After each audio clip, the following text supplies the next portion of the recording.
you hate it now, but wait till you drive it. The Kibbe and Friends Show. What it is, bro? Presented by Holley Performance, makers of the world's best air and fuel delivery systems. Featuring Rob Kibbe. I don't know how to put this, but kind of a big deal. Justin Corn Dog Cornett. New guy's in the corner puking his guts out. And show producer Bernie McPartland. This is the DJ 3000, and it has 3 distinct varieties of inane chatter. We're talking cars. Do you feel this vehicle is safe for highway travel? Yes, I do. Diving deep on the topics that matter most. Just when I think you couldn't possibly be any dumber, you go and do something like this. And totally redeem yourself. And the Dukes of Hazzard. Available on Apple Podcasts, Google Podcasts, Spotify, and wherever you get your content. Turn up the volume. This is the Kibbe and Friends Show. Kibbe and Friends Show, episode number 283. Available in Apple Podcasts, Spotify, Google Play, Pandora, iHeartRadio, Instagram, YouTube, and Patreon. I'm your host, Rob Kibbe, period. Yes, and you've kind of forgotten how to ride the bike. Sort of. Got 2 hours to go. It's been a minute. With me, as always, is gracious, loving co-host Justin Corndog Cornett, period. Yes, I am sitting in the shop listening to it pour outside right now in thunder, so I am here as of now. And in the glass booth of emotion, for the first time in 2024, with his guns, his bacon, and his Cadillacs, producer New Year's baby, Bernie McPartland. Welcome, Bern. Thank you. Something else you can add to your list for the first thing in 2024. I am in the waning hours of my first encounter with the coronavirus. Oh really? Yay! Did you get it?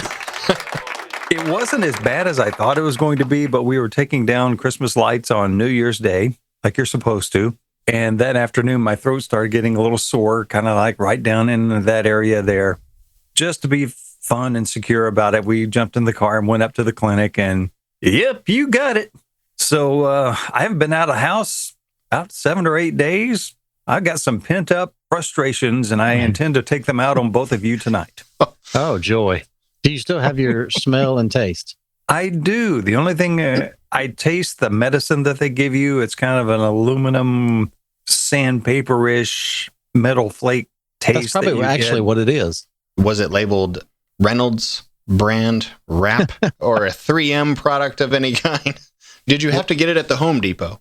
I just produced it naturally, I think. I just would stick my tongue out, put food on it, then stick my whole head in the microwave or the toaster oven, to heat things because it was aluminum anyway.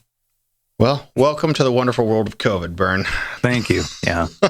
Everybody, welcome. This is our first show of 2024. Unfortunately, we're going to do a tribute here that maybe we didn't want to do right now, and it's about Cale Yarborough. We already received notices from people asking if we would be reviewing the Dukes episodes that Cale Yarborough was in, Dukes of Hazzard episodes, and the answer is we will, but maybe. We're going to decide about halfway through this show. We have reviewed both the Cale Yarborough's appearances on the Dukes of Hazzard, but what we have in store here is a walk back through the history of the race car driver and the man, Cale Yarborough, that maybe you knew bits and pieces of, but maybe, like me, you didn't. I was introduced to Cale Yarborough because of the Dukes of Hazzard, specifically. I was a kid when the Dukes came out.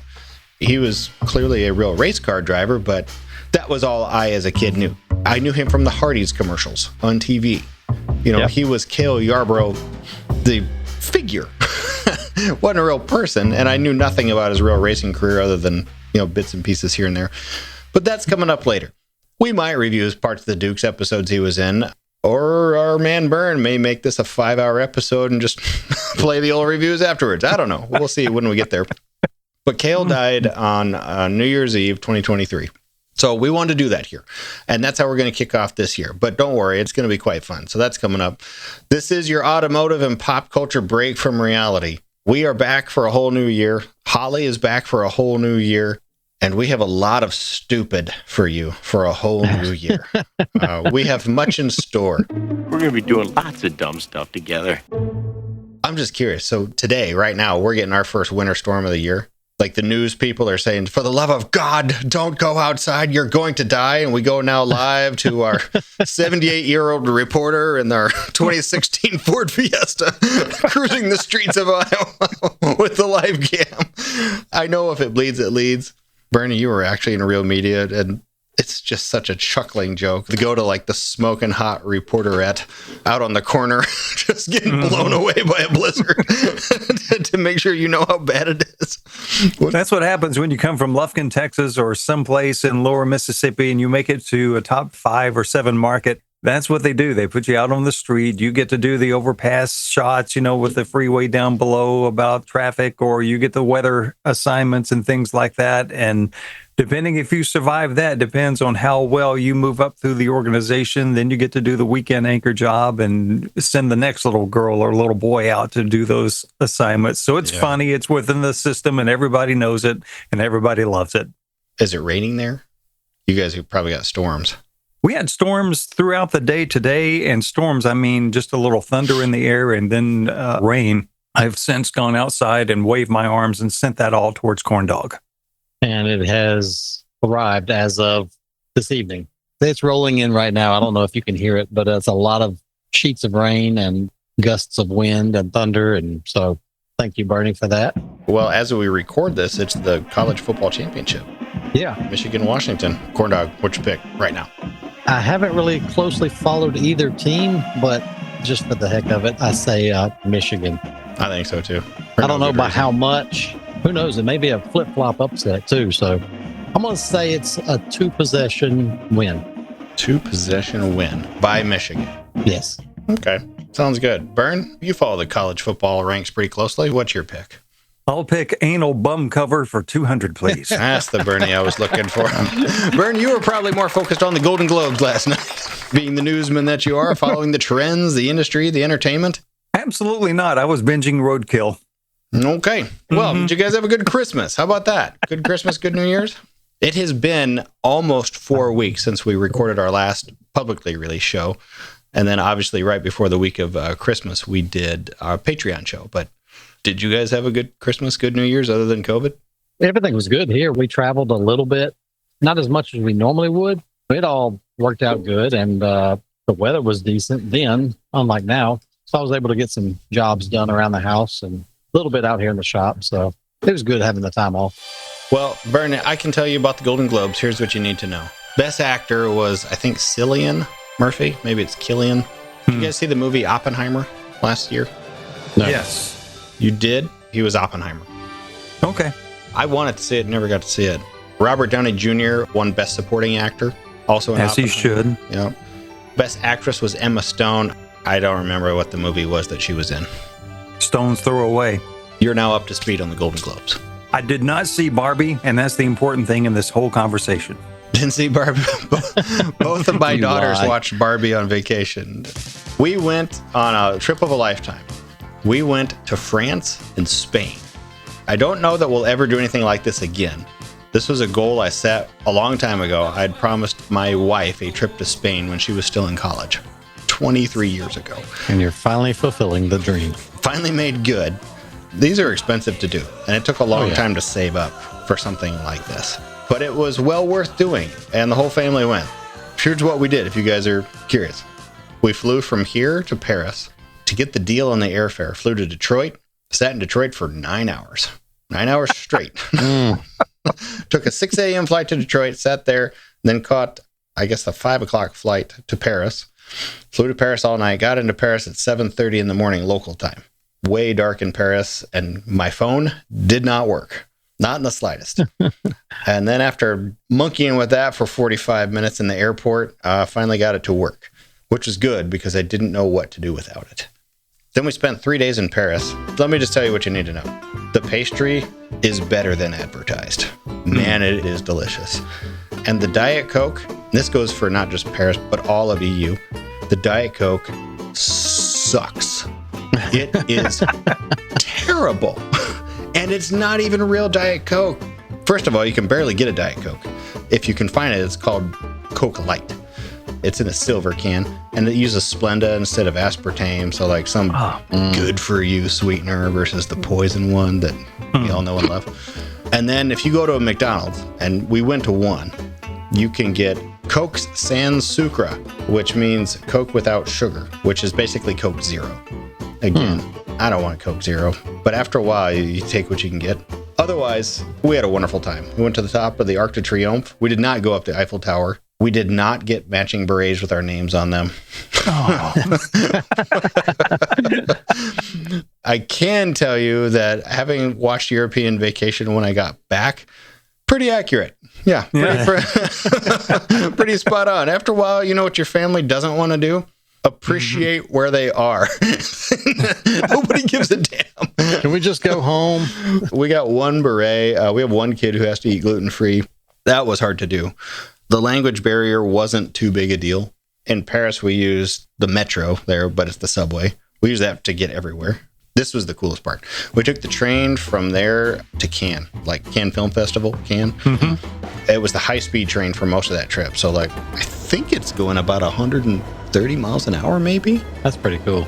It's a nice way to travel. And there, you know, you can fly in a plane faster, but getting in and out of the airport loses all your time. So you're better off taking the train. Everybody had the best time on the train, kicking back, watching the countryside go by. And that's why we did it. I specifically bought tickets during the daytime so we could see the countryside go by. And it was really pretty and neat. And is it on a raised track, like a raised rail, or is it ground level, pretty much? It looked just like the train tracks here do. Really? There's something unique about them because sections of it, you could not go that fast. I assume the track is special there, but I mean, just looking at it going out the window, it looked like train tracks to me. I've seen a couple of those amazing engineering things where they talk about building those train lines and the special things that they do, how they auto bank kind of going around the corners, you know, so you don't feel that vertigo of being slammed up against the wall. You know, they compensate that G-force to make it a smooth ride. So that's really, really cool. Now, the big question, how much did you overpack? Not at all. I wasn't in charge of packing. So, the end of the year for me, business-wise, is so difficult. There's a lot of things I won't get into, but the month of December for me is a month of no sleep. The month of January is easy. And the only time we could do this trip was over the holidays here. And there they celebrate the full 12 days of Christmas. And what that means is that place is jam-packed.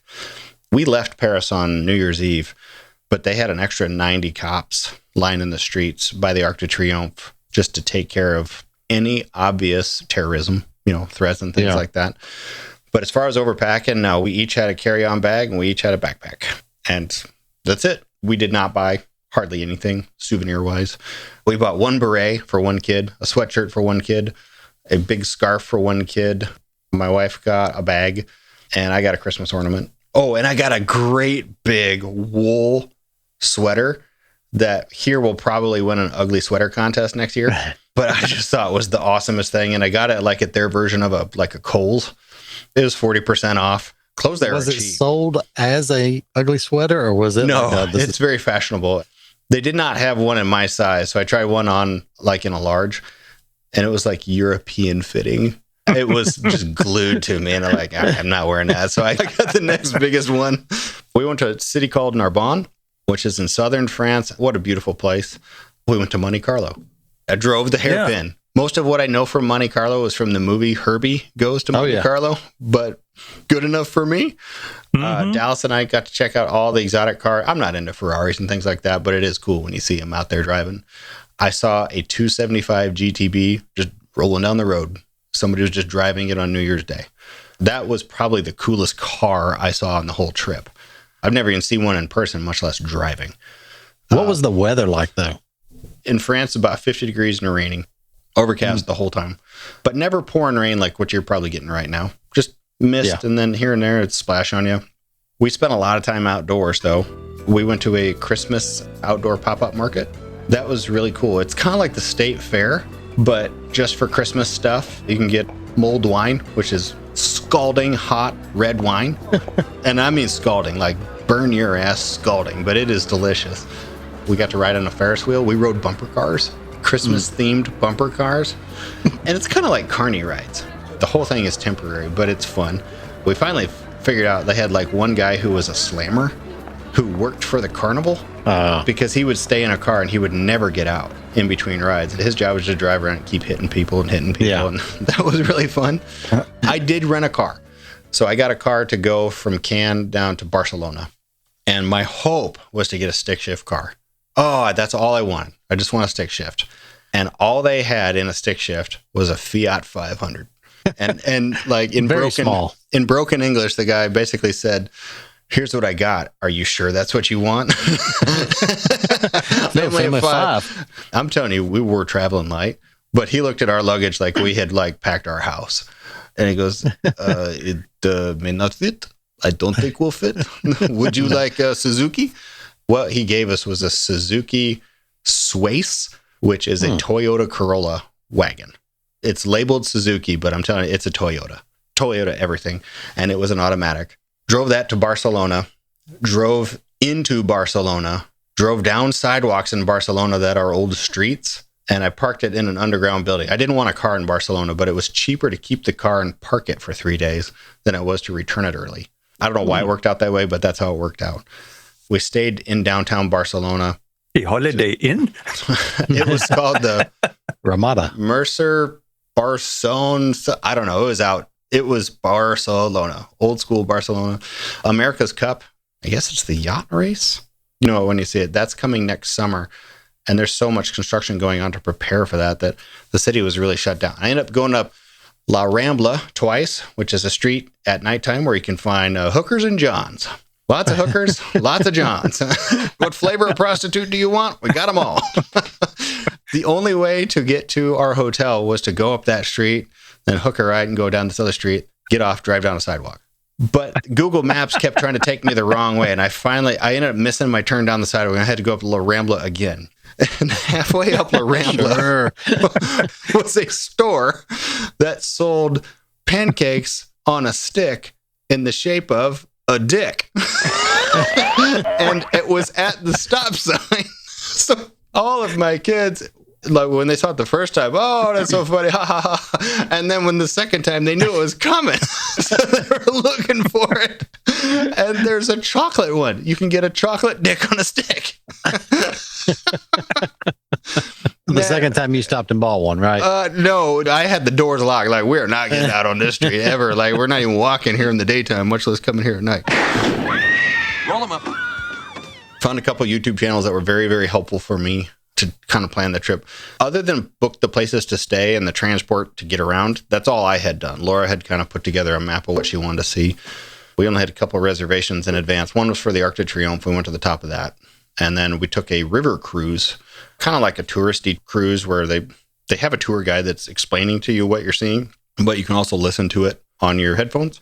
I find that helpful because it'll tell you like points of interest as you go by and tell you what you're looking at and stuff like that. We did go to Notre Dame. It's under construction. You know, it's still being repaired, but the Olympics, you know, will be there next summer. They're trying to get it. Well, they say in Barcelona, was there any evidence of the former Olympics? Was that 92? There is, and we never got there. We walked probably within a 2-mile circle of where we were staying. I don't know where I was, man. I'd have to show you on a map specific. Yeah. I don't know that we saw anything like that. We went into an 800-year-old church. We saw like beautiful spectacles. We ate dinner in a restaurant that was carved out of stone. Things you're never going to see in this country because our country's not old enough.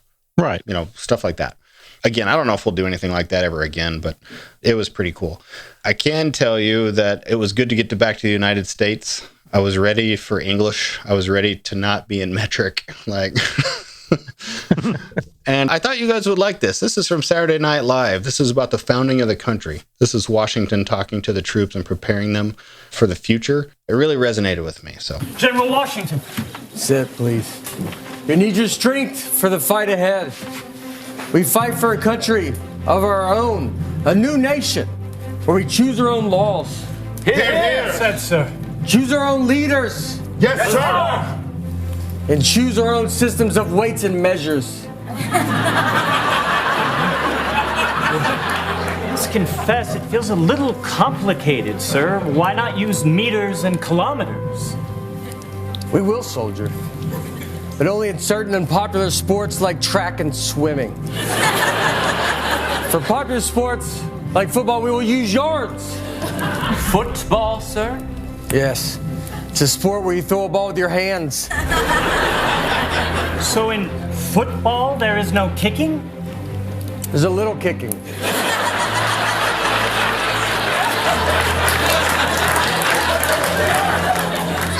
You kick the ball to get points. How many points, sir? Sometimes 1 and sometimes 3. Anyway, good to be back in the States. Back at work, back in business. Good to have you here. Boy, what a great thing. You didn't bring back any recipes for your daughter to cook some of these pastries? Maybe. Maybe. Yeah. If she can make we found a gluten-free patisserie, I think that's a pastry place, but in Barcelona. When one of your kids can't have something and can finally have something, it was just such a treat to get to see her enjoy a piece of cake. And that's literally what she ordered. She ordered a piece of chocolate cake. It was so delicious for her. My youngest daughter, Noelle. You got to be careful with this stuff. She's got celiac disease. So you can order something gluten-free, but if they make it on the same pot and pan or something like that you make normal food, you might have a problem. But we just didn't want to find that out there. So she went to a real gluten-free pastry place and she got a piece of cake. It was great. What I was hoping we'd do is come back with more gluten-free options for her, but we really didn't. So live and let live. It was good. We got some goals here for the year. I know we have an hour and a half of Bernie on the news coming up, but just some things I was going to throw out there with you guys. I think this is the year for our first event. Nice. Like an actual event. Show merch will make its return this year. And I think because of the Fall Guy movie, we're going to have to branch out into some other non-Dukes TV shows. Now, we've done lots of movies here, and we'll continue to do that. I think, especially around the time the Fall Guy movie comes out, which is now May, we will have to review some Fall Guy episodes. Are you guys ready for that? I think so. Yeah, I can live with that. As long as we have access to them, because I know they're kind of limited on what episodes are available. I have never seen a Fall Guy episode. Really? Ever. I've seen bits and pieces of it on YouTube. I don't know much about it. Oh, I certainly know the premise of it, but I just never... It's about this guy that lives in Canada. Oh, sure. He solves crime, usually walking across a frozen lake, and he's not good at it. Mm-hmm. So he falls a lot. He's a guy. Hey? Yeah. For whatever reason, my college buddy sent me a text and he goes, "Who's the sidekick of a Colt? What's the sidekick's name?" Oh, crap. Not Heather Thomas. No, Howie. Howie, apparently his gimmick is talking about some experience he had in college, but every time he references college, it's a different school. See, I haven't watched it enough to pick up that. I know nothing about this, but he sent me one clip where he went to Iowa State, another one where he went to Cornell, and stuff like this. I know that this is Nathan Warren's jam. You've had the jump truck at your house. I mean, right. This is in our circle, but it's something, this year for the first year, we're going to get into a TV show that really isn't Dukes. Now, we're not going to not do Dukes. We will always do Dukes, but we will add more to the mix here this year. We may even have to start doing some of our regular shows like this over on Patreon just to keep up. Zinger. Speaking of Patreon, once a month, patreon.com/KF Show, you can join us at the $5, $10, and $20 level or more. Totally up to you. The $20 level does get a one-on-one phone call with us, and we will be resuming the $20 calls now that Christmas is over, probably starting this month. Resuming. Picking up where we left off. I'm so thankful Holley came back, but Patreon is one more way that we keep the bills paid and the lights on for a show like this. And you never know when your sponsors are going to go. Now, we're thankful, and we have another sponsor for another whole year. Praise the Lord and hallelujah.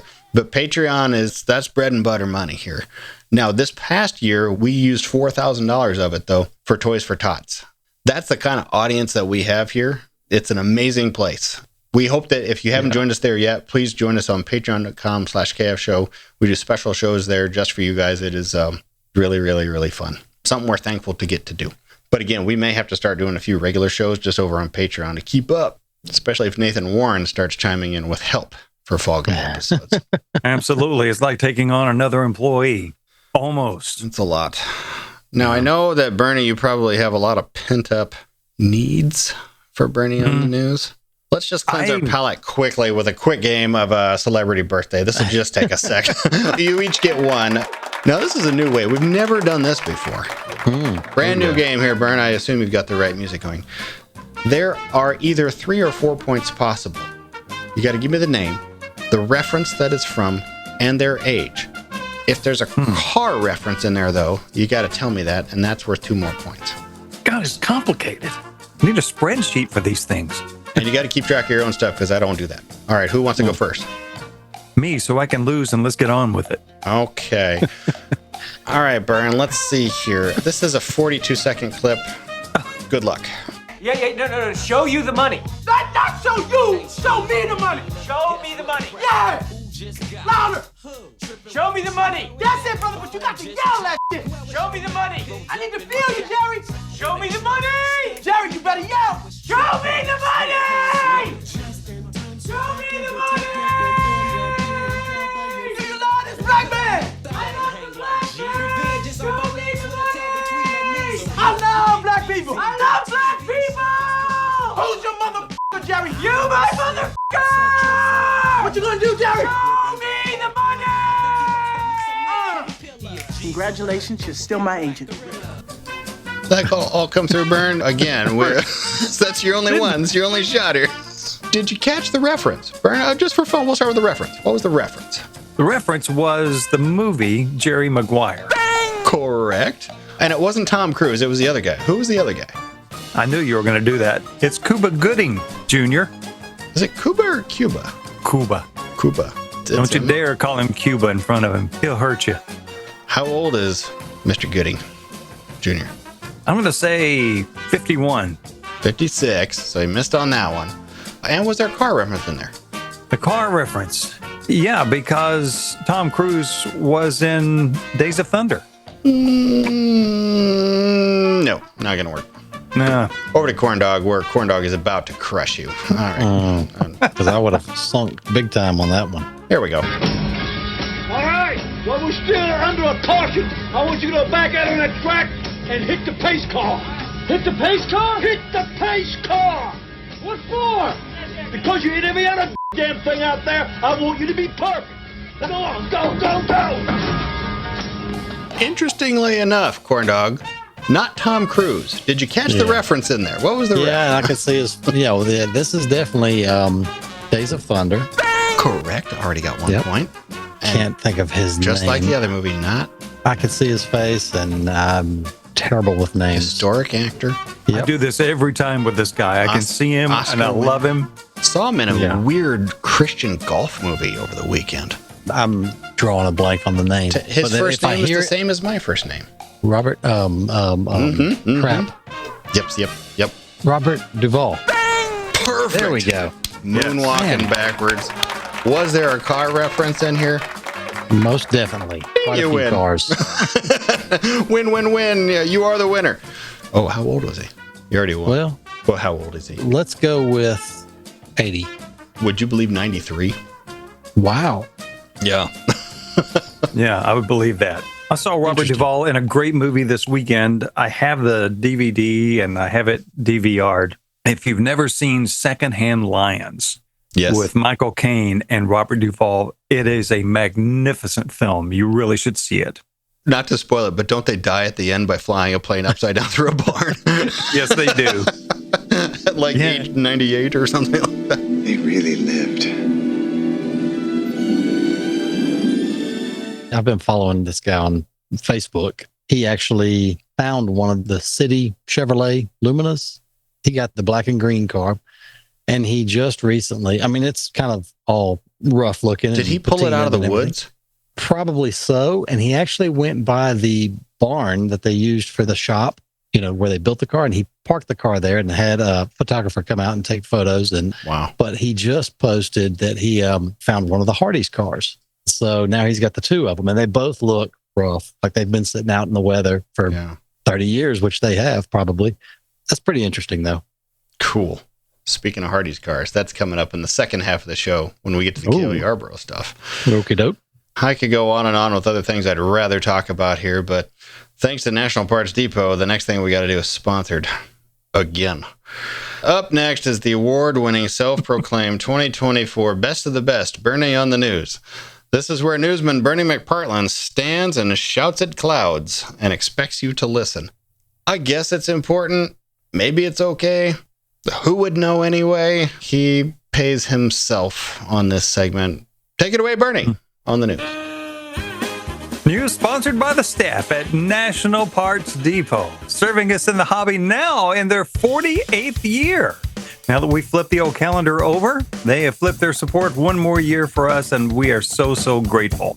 Boys, it is a brand new year, and you need to know this about NPD. NPD, my dear friends, has SAC.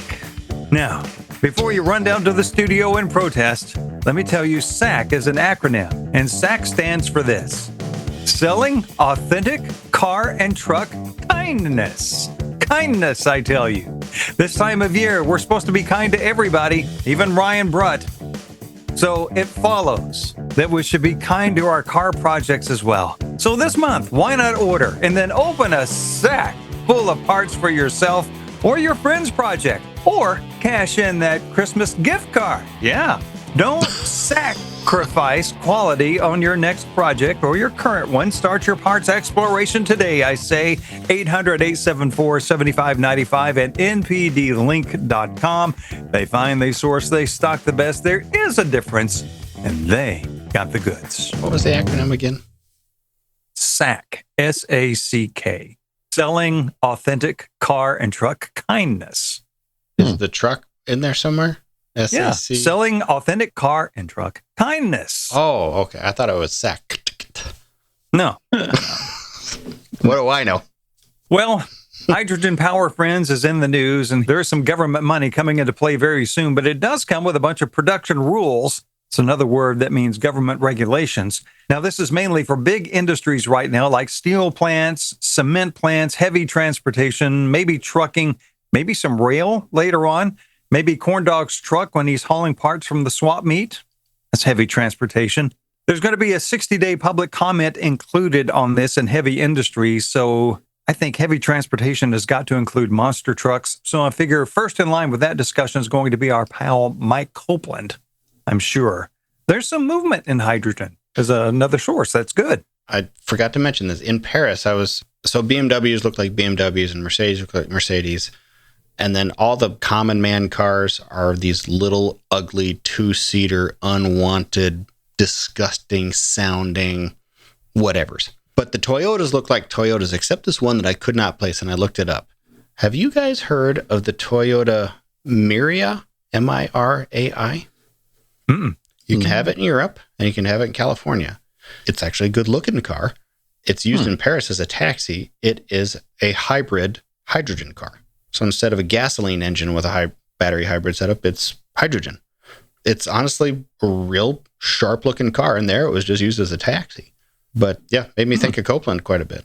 How did they package the hydrogen? Was it under the car in a tank beside you in the seat? I don't know. It looks like kind of a next-generation Camry. If it didn't say hydrogen on the side, Bernie, I wouldn't have known. It's a good-looking car. Good. Well, back in March of last year, Ford launched a clothing partnership. I didn't know about this, with actress Sydney Sweeney. It's the Ford and Sydney Sweeney line. It's made by Dickies. It includes denim overalls, a racing jacket, a corduroy hat, and a T-shirt. Sweeney, in case like me, you never heard of her, had starring roles in the HBO show Euphoria and the first season of the show White Lotus.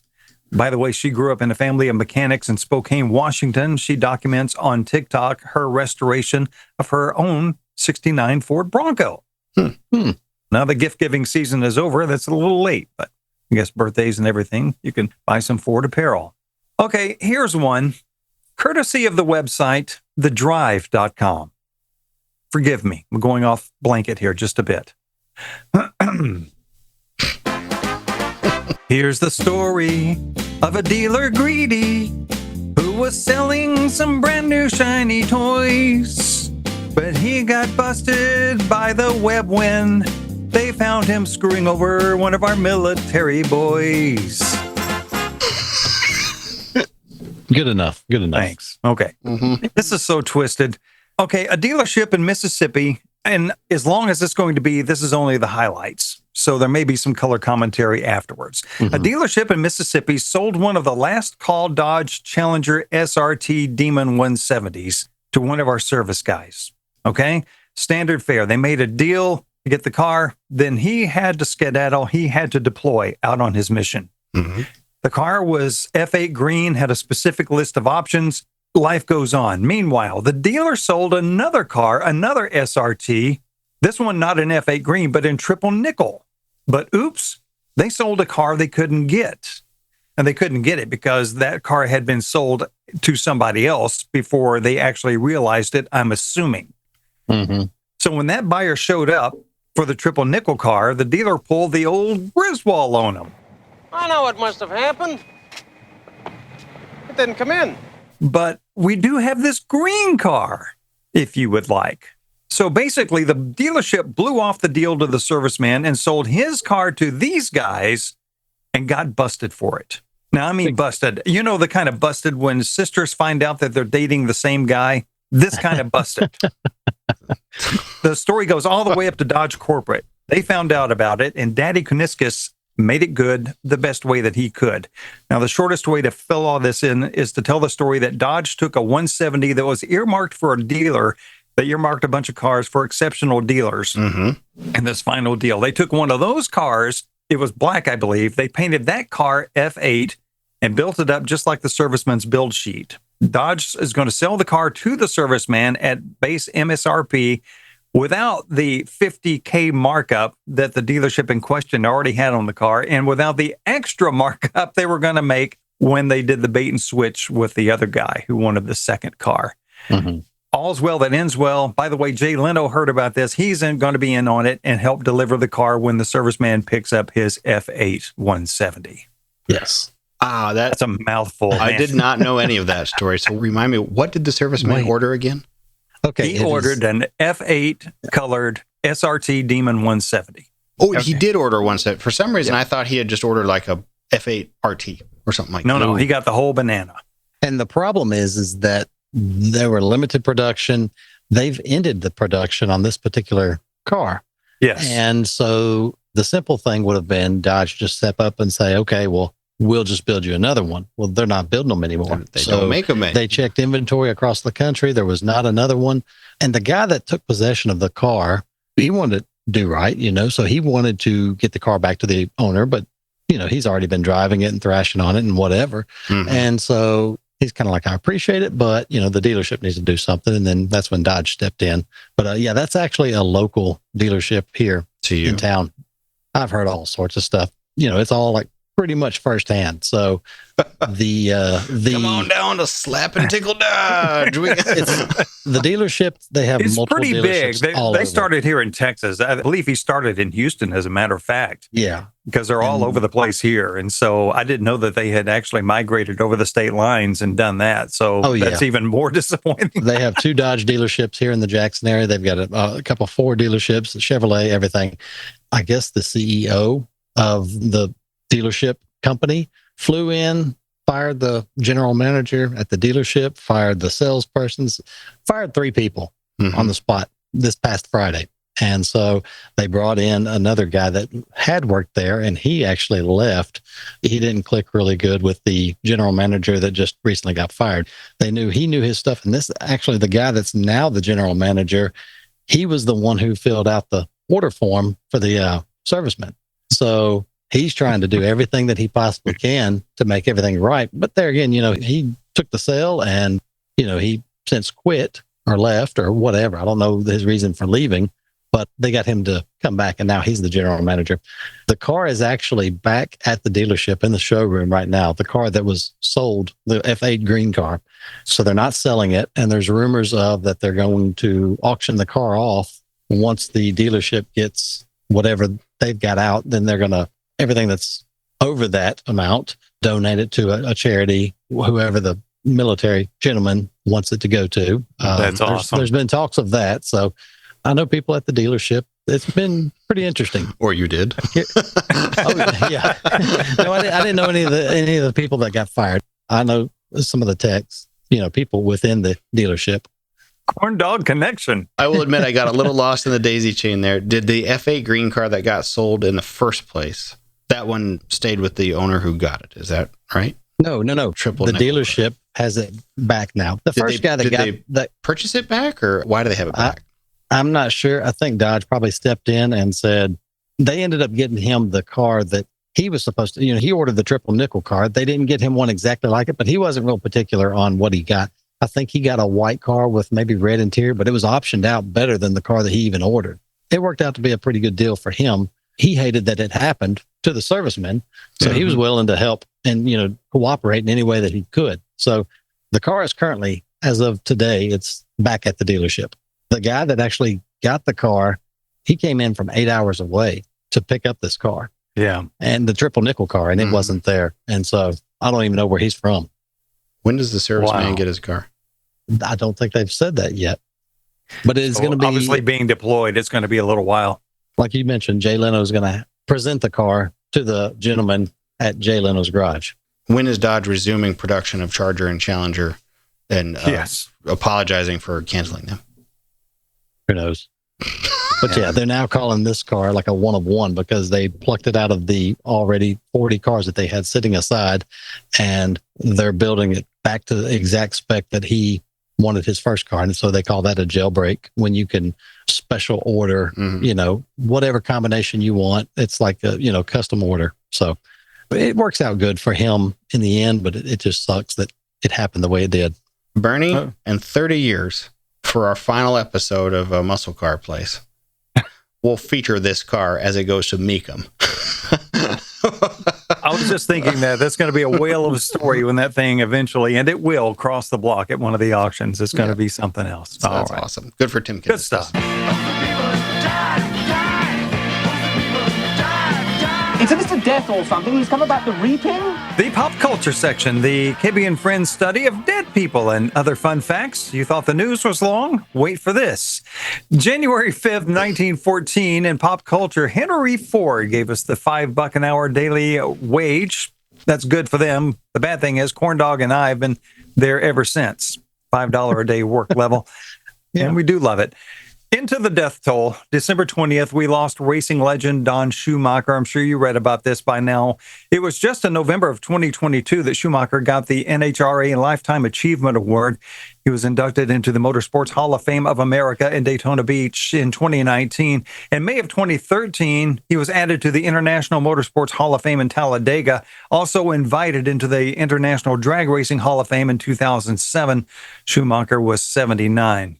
And much more to come on this during the show, but Cale Yarborough, also three-time NASCAR Cup Series champion, passed away. He was 84, a four-time NASCAR Daytona 500 winner. Cale was five-time winner of the Southern 500, won 3 consecutive Cup titles from 1976 to 1978, tied for 6th on the Cup Series all-time wins list, 83 victories, a 2012 NASCAR Hall of Fame inductee.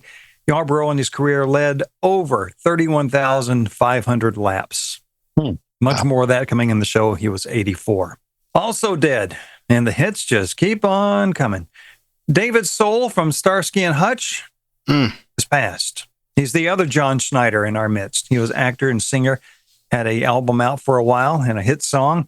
And this just in today. Cindy Morgan. If that name doesn't ring a bell, this one will. Lacey.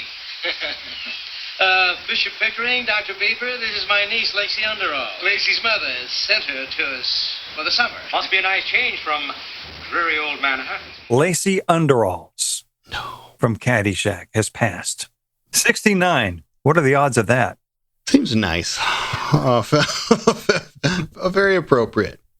On the good side, recent birthdays in last December, quickly, Terry Garr from Mr. Mom and Young Frankenstein, 76 years old. Turning 34 in December, Taylor Swift, for the Swifties like you, Nathan Warren.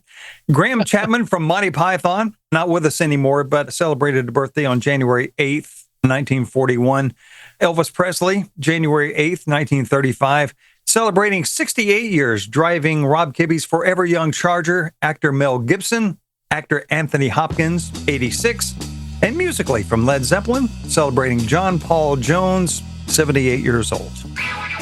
Thank you, NPD. We all have our parts to play in life. You've done your part to make this newscast happen.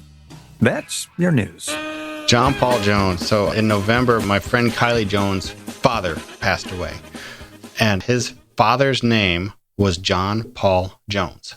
Awesome. When he got out of high school, he went to the Navy. I learned all this at the funeral. You know, I was sitting there. Kylie's dad, John, was a cop in Cedar Rapids. And having a buddy in high school whose dad is a cop is pretty handy.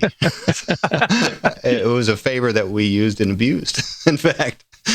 But when he went into the Navy, I'll have to admit, I didn't know in high school that John Paul Jones was the father of the United States Navy, but the people in the Navy did that. So when he joined the Navy in 1968, you know, every time he'd get reassigned to a ship, the captain of the ship would bring him up and say, I just want to meet the father of the Navy. At one point, he was asked if he would like to be assigned to the USS John Paul Jones. Wow. And he declined because he thought at this point, like, this is weird. Like, no, I'm cool not doing that.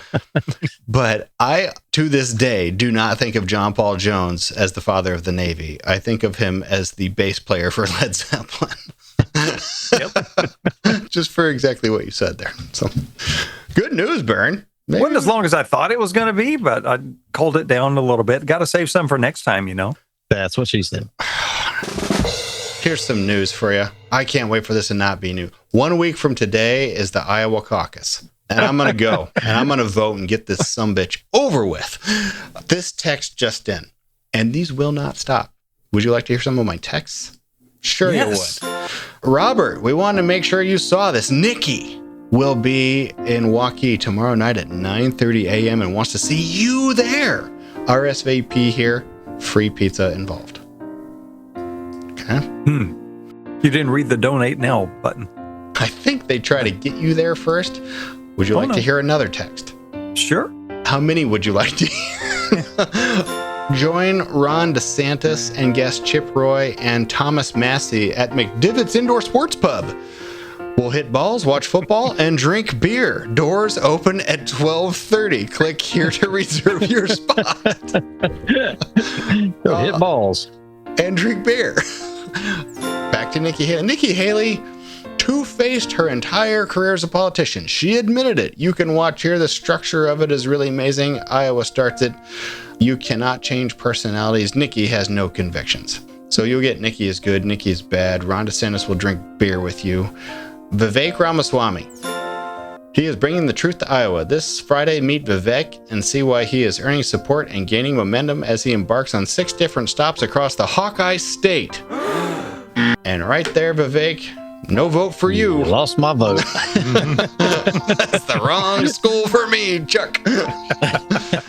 Yeah, 1 day from today is the Iowa caucus, and then we get this over with. And then they can forget about us for the next 4 years. Because people have got to know whether or not their president is a crook. All right, up next is the Dukes review. And this is going to be a unique one. We have reviewed these Dukes episodes, and we're going to try to talk about them a little bit. But what we're really going to do is a tribute to the late, great Cale Yarborough. And the Dukes Cale Yarborough review is presented to you by Holley. Holley is back for the year of 2024. And just for fun, and just because it seems to amuse them, a quick game of can we guess Corn Dog's level of cheapness on innovative Holley products. Corn Dog, I bring to you the Earl's Weldless Fuel Return Fitting. Have you heard of this? You're going to guess the price. Weldless return fitting. The fitting, or is it a kit? It is a kit, but it's a little fitting. I'll read you the description. All right. Introducing the Earl's Universal Weldless Fuel Return Fitting. This new design eliminates the need to access the inside of the tank or cell. Fitting installs just like a rivet nut.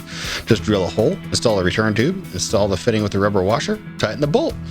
Fitting collapses or mushrooms from the underside, which secures the fitting to the tank, creating a perfect seal to the tank mating surface. The fitting is machined out of 6061 billet aluminum, has been tested with tank material thickness up to 1/8 inch. Each kit includes an oversized Viton fluoroelastomer rubber seal washing, hex head screw, steel washer, 6AN low profile port plug with Viton O-ring, 2-tube options. No welding required.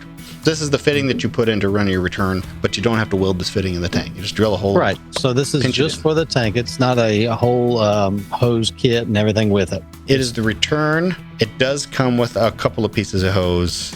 Okay. But everything that you need to install it. It's a very, very small little package. Yeah. This is what you would put in the tank if you didn't have a return built in the tank already. Right. But you don't have to weld it in. Yeah, to convert your tank over. Original tank or whatever. Yeah. Let's go with... No, this is fully engineered. 6061 billet. Did I mention that? Mm-hmm. It's a nice Is it piece. anodized? Anodized in color? It is silver. Okay. But compatible with the 85. Good. Let's go with... high quality engineered. $50. Pretty close. $40. $39.95 actually. Sweet. Retail price was $44.39, but for you and everyone listening and anyone in the world ever, $39.95. Now you may be saying, but Robert, I got to spend up to $100 to get free shipping. No problem. Let's keep shopping. The Sniper EFI Hyperspark Ignition Box 2. Now you've got a Hyperspark, as I recall. Mm-hmm. Probably have the first one, EFI Hyperspark, the standard ignition coil. Correct. You ain't gonna want that no more. This thing is like half the size. What would you have at Mo Party? Yours is 1,000 grams. This thing is 330 grams. 50% smaller, 70% lighter. That's actually all I know about it at the moment. As far as I know, it's compatible with all the other standard systems, but it's just for better packaging. Because sometimes, you're limited on space where you can mount the box. So smaller is better in this scenario. 150 millijoules of spark energy. You can run it with its matching ignition coil. What would you get for this baby? So this is just the box. Just Hyperspark 2. Hyperspark 2. Let's go with $300.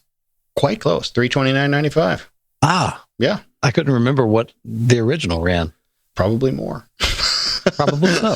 You buy this and you buy that weldless fuel return fitting, and you have more than exceeded the $100 minimum purchase to get free shipping. But feel free to keep shopping. Shop all you want. You can buy exhaust for a 2024 Mustang right now. A brand new, still on the lot Mustang. You can go ahead and swap out the exhaust system for that. Make sure that you go to Holley.com. Be sure to tell them that we sent you. You have, and they have heard you, and that's one of the reasons we got renewed. It's appreciated, but we know that you like their products, and we're glad for that. So Holley.com is where you go. And if you don't have a way that is obvious to tell them that we sent you, call them. They'll take your call. All right? Up next is the Dukes Review.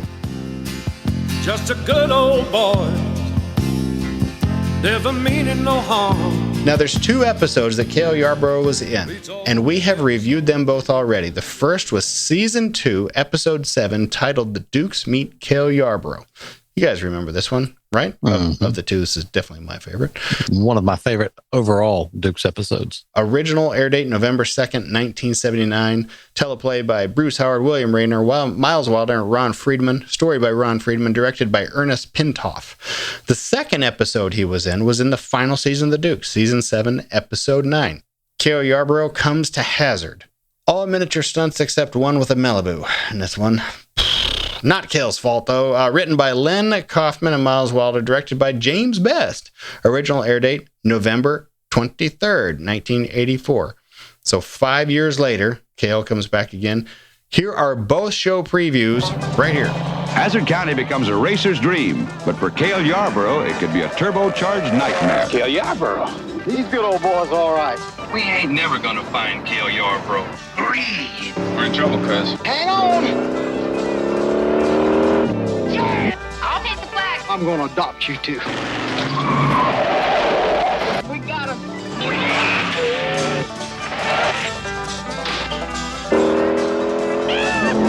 Oh, but wait, Babushka. Here is preview number 2. Tonight on The Dukes. There's some fast driving in store when Cale Yarborough visits The Dukes. Cale's here to see Robbie at the hospital. If you're Cale Yarborough, I'm the Tooth Fairy.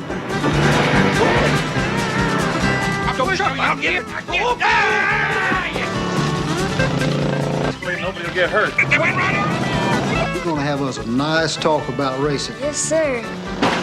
Well, all's well that ends well. And there we go. First time ever. That was a record for us. 2 show previews back to back. Now, here's the thing, fellas. We actually reviewed the season 2 one a year ago. I looked it up. Episode 251. The original review with Mike Finnegan and I was from episode 18 in January of 2017. So a long time ago. But the 3 of us just reviewed this about a year ago. Yeah. For those that don't remember, this is the one with 3 generals.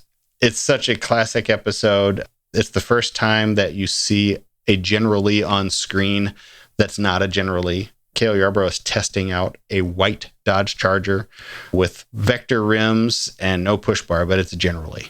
And it looks great. And that combination by itself, they look great.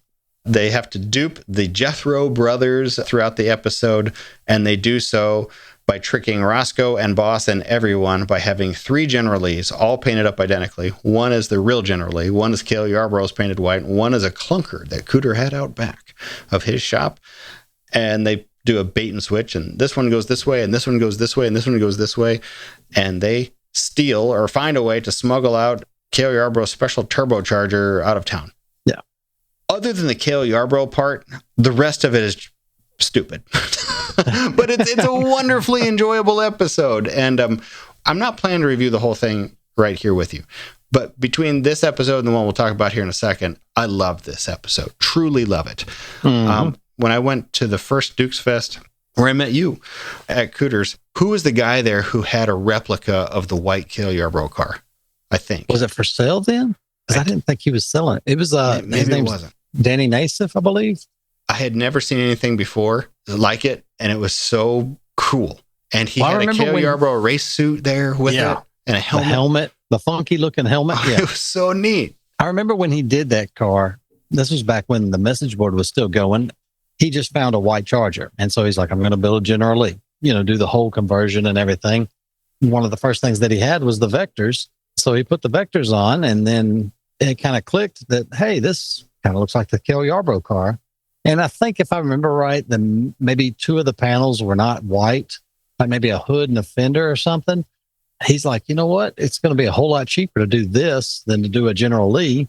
So he kind of went with it. And I'm sure eventually he might go ahead and do the whole conversion, but who knows? He's done with it now pretty much. So yeah, it's a cool car. The Dukes of Hazzard was the hottest show on TV, basically, except for maybe Dallas or 60 Minutes or something like that. They had an obvious tie to NASCAR, and they didn't have Richard Petty on, and they didn't have a young Dale Earnhardt on. They had Cale Yarborough on. Cale was the name that they stuck with. He wasn't the only NASCAR driver to appear on the Dukes, but as far as I know, he's the only one that had appeared as himself in a primary role. And I'm going to admit, he was good. He wasn't, reading lines like, "Wait, Boss Hog, I am going to arrest you." He sounded exactly like he sounds in any interview you've ever heard. Right. The second episode is from season 7. I don't know why they needed him to do that one.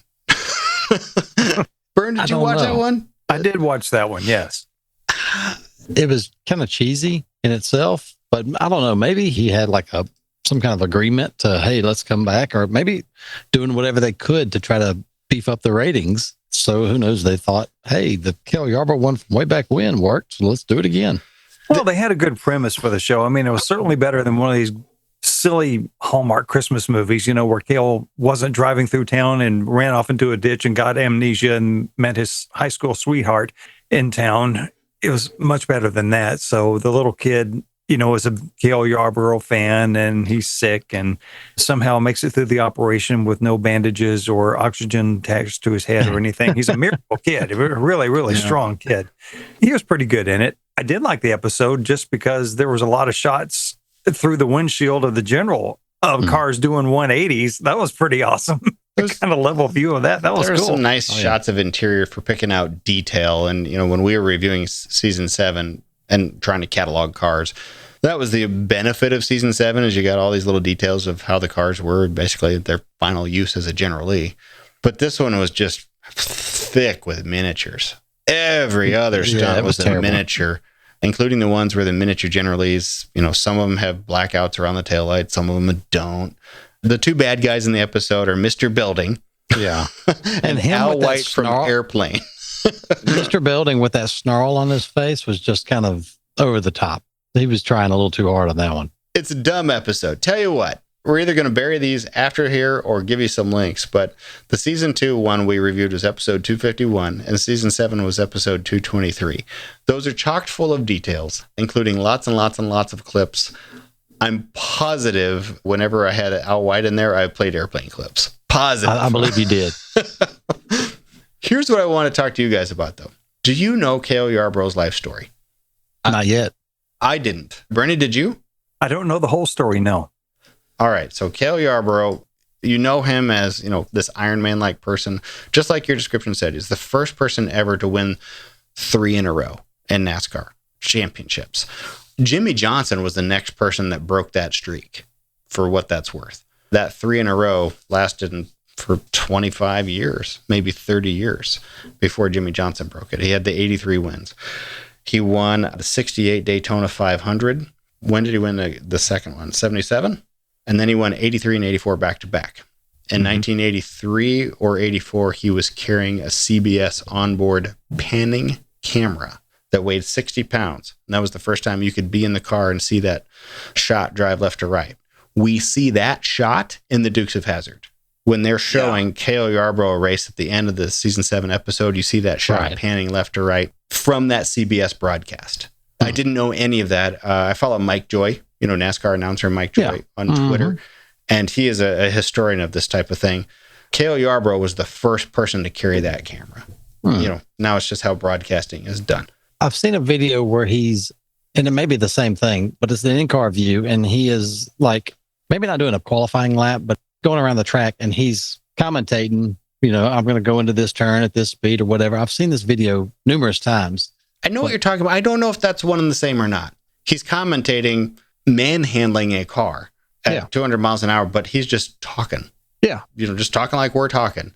He was from that generation where cars had to be manhandled. It's something we'll never see again. You don't need to make cars that way anymore. But in his generation, you were fighting the car all the way through. Well, he's working the steering wheel, and he's not letting up off the gas. He is wide open. So let's talk about that, because that was unique to Cale Yarborough. So at age 17, he got himself on the track to race a car illegally. He had found ways to race earlier than that, but when he was just a kid, he wanted to race and race real bad. So I have pulled some historic footage stuff from several different YouTube channels. Some of these have music under them, some of them don't. I'll credit where I can. Most of these, I hope, are from NASCAR specific, but some may not be. So here's that first one of Cale racing at age 17. I was ready for the big time, so I had some friends that went around the country and went around the community raising money and bought a brand new 57 Pontiac and turned it into a race car and put me in the Southern 500 in Darlington. Well, I got my NASCAR license, but by the time race day came, some way the NASCAR officials found out that I was only 17 years old. They told me I couldn't drive the car, but I slipped in it anyway, and Johnny Bruner was the chief steward then, and when the race started, he saw I was out there, and so he black flagged me and brought me in and says, "You're just too young," says, "you can't drive that race car." But that didn't stop me. I beat Johnny back to the pits, I think. And he sounds just like he does with the Dukes of Hazzard. Yeah. He sounds exactly like he sounds. But yeah, he raced in NASCAR at the age of 17 illegally. Now, that was not the first time he raced. He had raced prior locally. He was playing football, and he was playing like semi-pro football. Did you know that? He was an athlete. I think he was playing maybe in school or somewhere for Clemson. And he was told, "You can't leave this weekend. We got a game." And he said, "I got to go back home. It's the last race of the season for our track championship." And that coach said, "Well, you got to pick between racing and football, son." And he said, "Okay, I will. Peace out." And he backed and up. The coach is like, "Well, maybe it'll work out for you." And, at this time, this was early racing. You didn't make money racing. You made a living, but you didn't make money. Like money and rich. More so bragging rights than anything. Yes. But he was a talent. That talent was caught, and this is the early days of race. Man, it's just like magic time. Holman Moody, Buddy Baker era. This is the type of stuff. Here's how he got picked up by Ford. And I was playing semi-pro football and just anything I could do to make a living and racing too. And wasn't long after that before Ford came along, you know, and showed some interest. And then I moved to Charlotte, and so I could be close to it. Went to work for Holman and Moody, $1.25 an hour, sweeping the floor at the Holman and Moody shop, so I could be there if something happened, just like I had done at the racetracks. Put me in, here I am, you know, and it paid off. Holman Moody, $1.25 an hour, sweeping floors, ended up driving their race cars. This is like Americana here. This is even before he gets partnered up with Junior Johnson, and he and Junior put together the 3 in a row. Now, they put together a lot more wins than that, but they put together 3 championships in a row. Again, wasn't seen or heard from again until Jimmy Johnson did that in the 2000s. You've seen Cale on TV and any Daytona broadcast, certainly, but this is the 67 Southern 500. This is before the days of catch fences. All they had were guardrails. If you've seen a pink car go above a guardrail and just disappear behind it, that was Cale.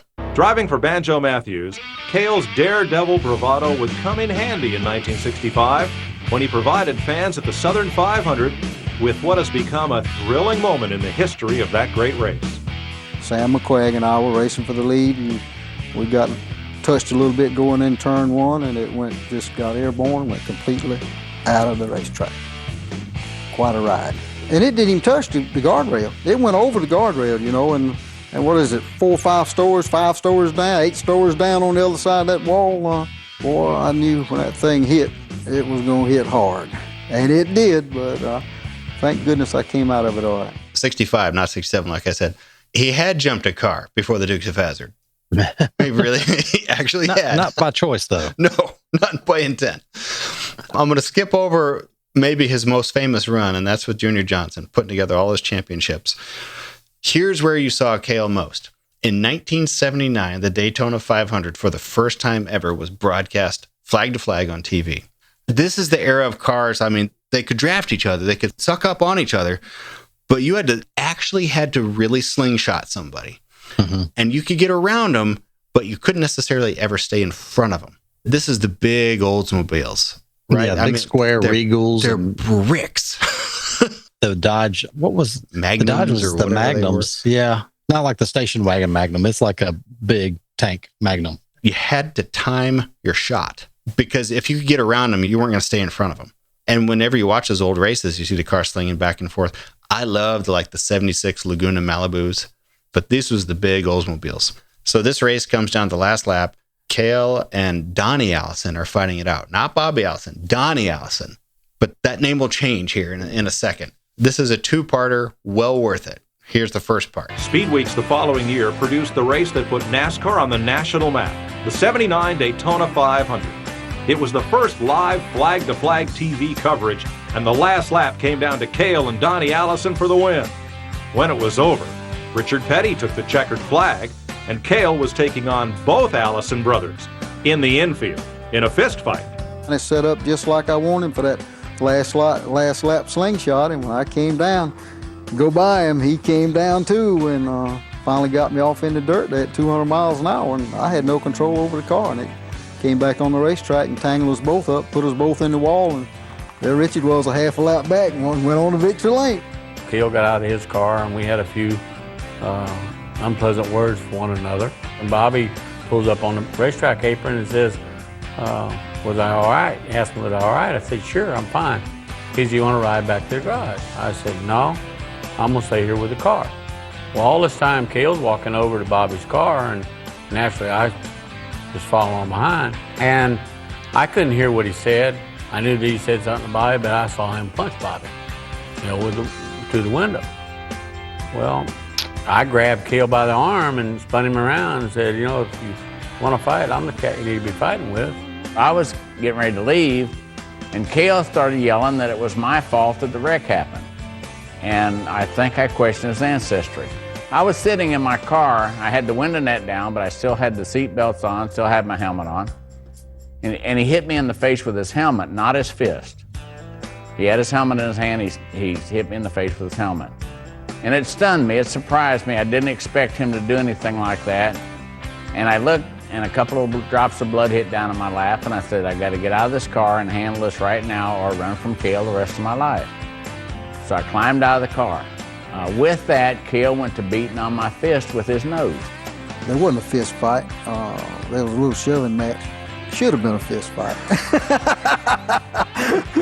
But, you know, those things happen in the world of sports. Donnie Allison is one of my best friends. Bobby Allison is one of my best friends. Those things happen. It happened that day, but we've been friends ever since. Okay, now you've seen the photos from that, and it's confusing. So to set the stage, there's the Allison brothers, Donnie and Bobby. Donnie Allison and Cale were the ones that wrecked. Donnie's brother, Bobby, pulls up on the track, basically to check on him, say, like, what's going on? For whatever reason, Cale goes over to the car that stopped to check on them and punches him in the face.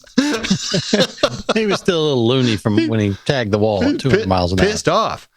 So the guy in the car who stopped to see if they were okay gets out and starts beating up on Cale. Meanwhile, Donnie Allison, the guy who got wrecked, I've heard him tell this story, and he tells it quite differently than you just heard it there. To this day, he just says, that was my 4th Daytona 500 I didn't win. But he's sitting there thinking, wait a minute, this should be my fight. I got screwed here. I want to fight someone. Who can I fight? I heard him on the Dale Jr. download, and he goes, you know what? I'm so glad that he and I never touched physically. He goes, because I was so hurt and mad at the time, I think I might have killed him. So when they say they made up the next day, well, they did, but there was some press ops forced upon them, I believe, that said, you're going to make up publicly. And hopefully that they corrected that later in life. I hope that that's true. I can tell you that race, being on TV, flag to flag, that was important for the sport. But the fact that they had that wreck and that fight at the end made it a draw. And I want to say that it actually worked out really good, because I remember hearing something about it during that race. I forget, maybe the Northeast or wherever, they were snowed under. And so there was a huge section of the United States that couldn't do anything other than sit inside the house and watch TV. So it really worked out great that happened down in Daytona. And so it kind of sparked a fan base just because of that. And there are only a few channels available at the time. I follow TV ratings right now. The only thing still on normal broadcast TV ratings that registers is live sports. That's it. People don't watch TV anymore. They don't watch it for entertainment. They don't watch it for news. They watch it for live sports. That's why Bernie didn't watch the Golden Globes. Well, I was searching for sports. I knew that there was a ping pong tournament on someplace. I got 2 more for you. I'm just too fascinated by this. This is all about the 1983 Daytona 500. Now, again, the camera on board. Bernie, have you heard of this? This is called the John Porter Peter Larson in-car camera. Tilt, pan, and weighed 60 pounds, including batteries and transmitters. John Porter, Peter Larson, are those names that you would know? Peter Larson, I recognize, and that's probably the predecessor or kissing cousin to the Steadicam in film, where they ran up the stairs with Rocky while he was going up the library steps and kept things steady. So that same sort of platform, yeah. Here's the 83 Daytona 500. This is the first year of the Monte Carlo, the last generation of Monte Carlo, that style.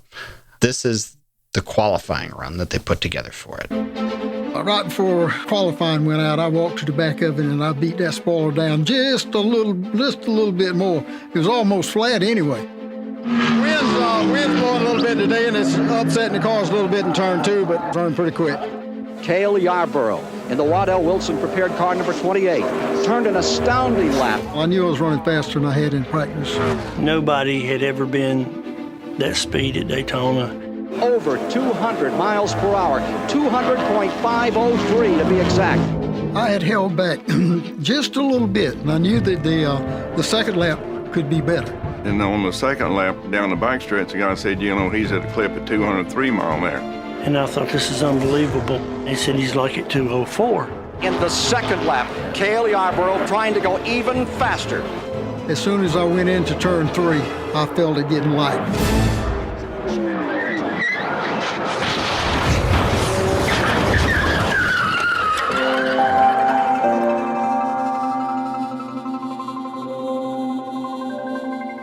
had never seen anything like this.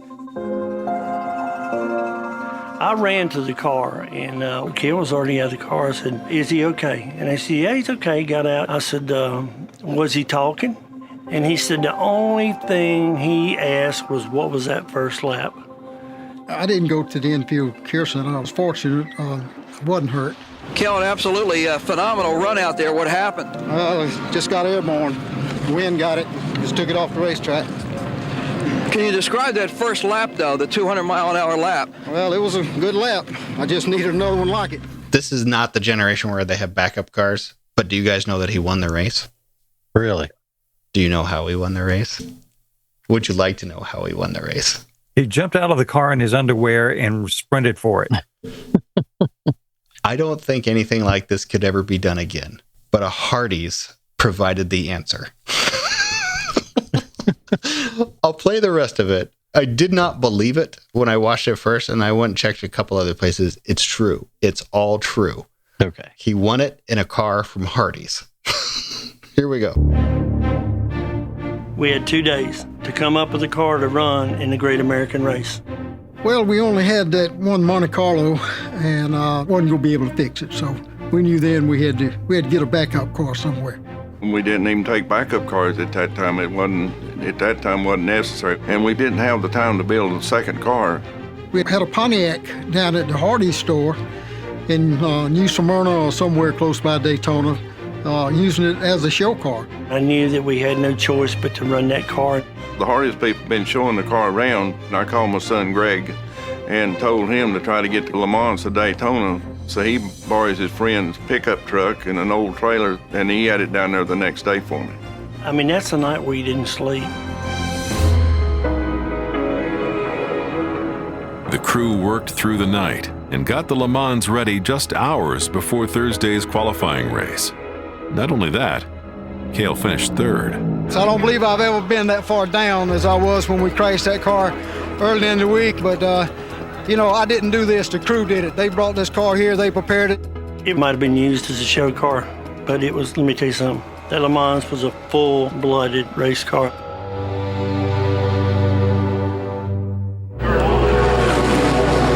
Baker there.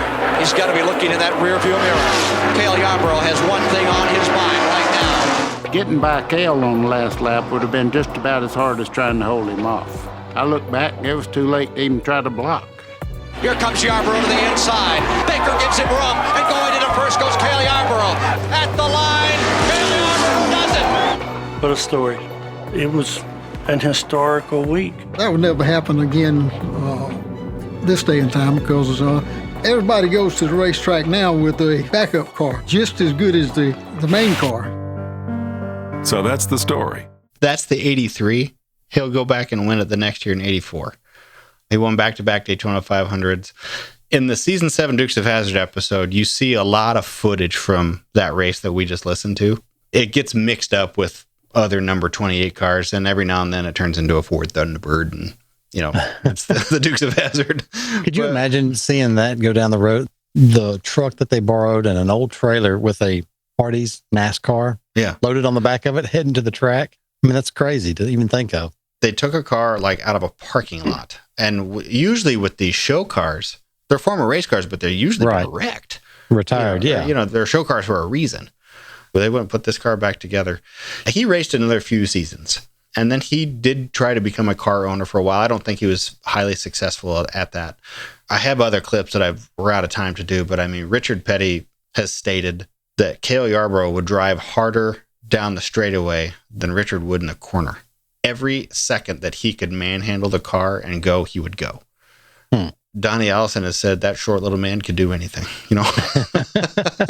In addition, and nobody thankfully said it, that comb over was something else, wasn't it? I mean, it was just remarkable. Yeah. I remember seeing it on the first Dukes episode, what's wrong with his head?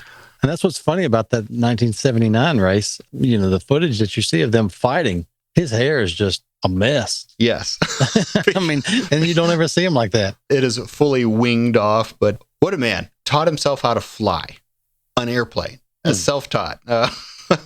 Just on and on and on. Bernie, I don't think we're going to get to more of the Duke stuff. I know that you watched the whole season 7 episode. Is there anything you want to mention about Cale or the season 7 episode that our audience needs to know? I think that it's just another memory past of a unfortunate thing that this generation won't get to see that we've covered. And we sound like a bunch of old men when we say that. But truly, that was a magical time when racing was racing. It wasn't all about Ken and Barbies out on the track, and it wasn't about sponsors so much. It was really about racing. It was really about ingenuity and about personalities who were bigger than life. And now there is another significant hole in that tapestry. I kind of think of that generation of racers like World War II fighter pilots. Yes. It's the last of a generation because that technology is obsolete. But those that could master the technology at that time were bigger men than us. They just have balls that big and do that, and then basically just die of old age. That's an amazing feat. It's a incredible tie-in to Secondhand Lions. I wish we were reviewing that movie because it's a direct tie, dying with their boots on, and they really lived. Mm-hmm. Not because they sought it, but that's all they knew. Those were the good old days that they were living. While they were dreaming of the good old days before them, that's become our good old days, the way that they brought the sport along and give us just that sense of want when we sit down and watch a race today. For sure. I loved it. I loved doing this episode. We'll put links to our previous episode reviews from the 2 Cale Yarborough episodes. Again, in my opinion, he was a pretty good actor. Now, he was playing the role of Cale Yarborough, obviously, so, that's a little bit easier. He didn't have to add to it. It's just go out here and say these lines, and that's it. Yeah. Well, fellas, fun to get back together here and, kind of restart our new season. Maybe this is your first episode. They aren't all like this. There's usually a lot more dick and fart jokes. Let's end where we started. European vacation, in my opinion, got it right on what Paris is really like. And Paris is the city of love. And as you know, that's where newlyweds go, and that's what Rusty found. So, Dad, I think he's gonna pork her. He's not gonna pork her, Rusty. Just eat, okay? I think he is, Dad. He may pork her, Russ. Just eat, okay? Basically what it is. It's the city of love. There you go. Happy New Year. Anything before we go? I think that was good. Okay. Tell your friends and neighbors. Share it on Spotify and podcast platform of your choice. We'll be back next week with another brand new review of something. By the way, we've heard the notes. We know that you like new content versus reruns, so we'll focus on as much new as we possibly can. Except for European vacation. We probably won't review that one. All right, fellas. See you next week. Everybody, Happy New Year. Bye-bye. Later. The Kibbe and Friends Show. Brought to you by our good friends at Holley Performance. Click the link on our show page and visit Holley.com for everything air, fuel, and performance related for your ride. Connect with us on the socials and at patreon.com/KAFS. See you next week. Later on.